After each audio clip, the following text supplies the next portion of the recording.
పని హ్మ్. ఏమైంది? నువ్వు అర్జెంటుగా పురోహితం చేసుకో. నేనేమో పచ్చళ్ళ బిజినెస్ పెట్టుకుంటాను.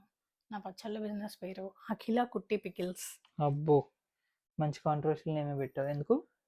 ఎందుకు అంటే మరి మన మెడికల్ కోడింగ్ ఫీల్డ్లో ఇన్స్టాగ్రామ్లో చూస్తుంటే ఒక్కొక్క వాకిన్ వీడియోలో 1 కిలోమీటర్ 2 కిలోమీటర్ క్యూ ఉంటాయి. ఉంటుంది. ఉంటాయి.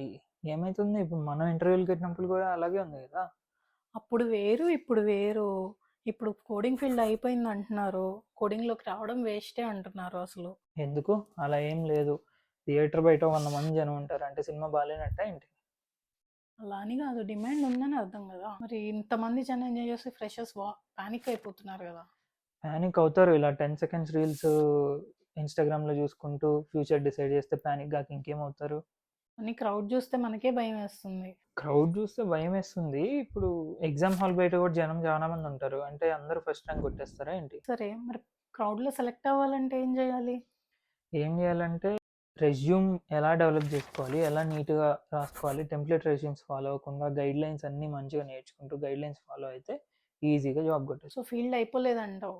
ఫీల్డ్ ఏం అయిపోలేదు. ఓన్లీ ఈజీ సెలక్షన్స్ మాత్రమే అయిపోయినాయి. లైన్లో ఉండడం ఈజీనే, షార్ట్ లిస్ట్లో ఉండడమే కష్టం. ఇప్పుడు నువ్వు జిమ్ మెంబర్‌షిప్ తీసుకుంటావు.